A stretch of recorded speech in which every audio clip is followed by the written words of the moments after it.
हर दौर में ऐसा हुआ है कि जब किसी को समझाया जाए और उसका नफ्स ना मान रहा हो, उसके नफ्स पे शाक हो, तो वो फिर कब बात मानता है। जब मेरे हुजूर ने लोगों को समझाया कि तुम गलत राहों पे हो तो वो मानने के लिए तैयार थे, लेकिन क्या ये कह के रास्ता फरार का इख्तियार किया गया कि ये दौर नहीं रहा कहने का, ठीक है अपनी मर्जी जाए जहन्नुम में? कहा नहीं, तुम मानो ना मानो, मैं तुम्हारी दहलीज तक पहुंच के अल्लाह का पैगाम पहुंचाऊंगा। तो क्या आज अगर कोई बच्चा हमारे पे नाराज हो जाता है सख्ती करने की वजह से, तो उसकी नाराजगी के डर की वजह से उसको हम नहीं कहेंगे? तो ऐसा नहीं होता। वक्ती तौर पे अगर उसको समझ नहीं भी आ रही, लेकिन एक वक्त आएगा वो समझेगा कि मेरा खैर खा ये था। वो उस्ताद, वो मुरब्बी हमारे जिन्होंने सख्ती की हमारे ऊपर, और फिर आज हम किसी मंजिल पे अगर पहुंचे तो हम उनके शुक्रगुजार होते हैं कि नहीं होते? कि फ़लाँ उस्ताद फ़लाँ ज़माने में बड़ी सख्ती की, लेकिन हम पढ़े ही उसकी वजह से।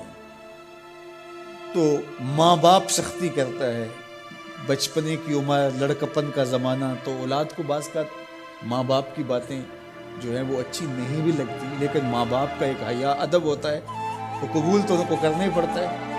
उस वक्त वो कहते हैं शायद माँ बाप हमारे पे नाजायज़ सख्ती कर रहे हैं, लेकिन एक वक्त आता है तो वो समझते हैं कि हम सब्र के निखर के जो मुआशरे का हुस्न बने, ये माँ बाप ने तराशा था तो ऐसे बने। फिर वो माँ बाप के शुक्रगुजार होते हैं। तो इसलिए आप किसी से हमदर्दी करें तो वक्ती तौर पे तो उसको तकलीफ होगी, लेकिन बाद में आपका शुक्रगुजार होगा। अल्लामा रूमी ने इस पर एक बड़ी खूबसूरत मिसाल दी। कहते हैं एक शख्स दरख्त के नीचे लेटा हुआ था और खराटे ले रहा था। एक छोटा सा सांप आया और उसके मुंह के अंदर घुस गया, और एक शख्स गुजर रहा था, उसने देख लिया। वो बड़ा परेशान हुआ कि अगर मैंने इसको बेदार करके कहा कि तेरे अंदर सांप घुस गया है तो ये खौफ से मर जाए, अब क्या करूं? तो उसने एक छड़ी से उसको जोर से मारा। वो हड़बड़ा के उठा। क्या हुआ? उसने एक और छोड़ी, उसने भागना शुरू कर दिया। वो भी उसके पीछे भागने लगा। उसकी रफ्तार कम होने लगती तो एक और मारता। क्या खुदाया, क्या मुसीबत है, मैंने इसको क्या कहा? मैं तो आराम से सोया हुआ था दरख्त के नीचे, लेकिन वो एकदम घबराहट का शिकार आगे भागता चला जाता है। आगे कोई बाग आ गया तो उसमें फ्रूट लटक रहा था, तो कहा कि खाओ।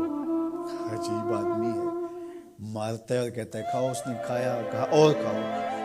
उसने कहा बाबा बस मेरी बस होगी। कहा नहीं और खाओ। उसने और खाया। साथ जो है वो पानी का कुआं था, यहाँ से पानी पिया। उसने थोड़ा सा पानी पिया, उसने जोर से डंडा मारा और पिया।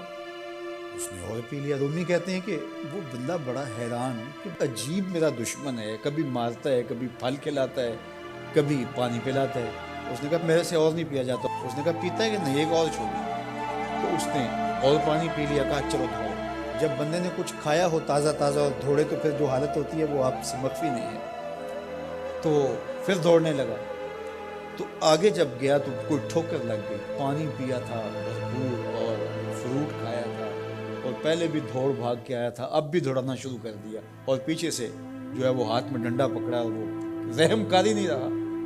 थोड़ा सा ढीला होने लगता है तो जोर से मारता। दौड़ते हो कि नहीं दौड़ते? तो ठोकर लगी, गिरा, साथ ही कह आई और सांप निकल के बाहर आ गया, और वो लहराता हुआ जा रहा था। उसने उसको पकड़ के सीने से लगा लिया। कहा मैं तेरा दुश्मन नहीं था, लेकिन तेरा इलाज यही था। तो मैंने तुझको इतना मारा है, मैं तुझसे माजरत करता हूँ। उसने कहा मैं तेरे से माजरत करता हूँ जो मुझे तेरे पे गुस्सा आता है, इसलिए कि तू मेरा खैर खा था। जब हकीकत सामने आती है तो फिर पता चलता है कि कौन किसी का खैर खा है और कौन किसी का दुश्मन। इसलिए खैर खाही के जज्बे के साथ अद्दीन व नसीहा, दीन है ही खैर खाही। तो खैर खाही कभी इस तरह होती है कि आप किसी की खैर खाही कर रहे होते हैं, उससे लग रहा होता है कि ये मेरी खैर खाही कर रहे हैं, और वो आपका उस वक्त ही शुक्रगुजार होता है। और कभी ऐसा होता है आप उसकी खैर खाही कर रहे होते हैं, उसको नहीं लग रहा होता कि ये मेरी खैर खाही कर रहा है, उसको गुस्सा आ रहा होता है। लेकिन जब उसको बाद में समझ आती है कि इसने मेरी खैर खाही की है, तो फिर वो आपका शुक्रगुजार होता है। और कभी ऐसा होता है उसको बाद में भी नहीं पता चलता इसने मेरी खैर खाही की है, लेकिन तुम्हारा रब जानता है वो अगर राई के दाने के बराबर भी नेकी हो اور وہ کسی پہاڑ میں بھی ہو تمہارا رب اس کو بھی لے آئے گا۔ اس لیے لوگوں کے ساتھ حسن سلوک کرو اور نیکی کا حکم دو، لوگوں کی بہتری کا سوچو، تو اس سے تمہارا رب تم سے راضی ہوگا۔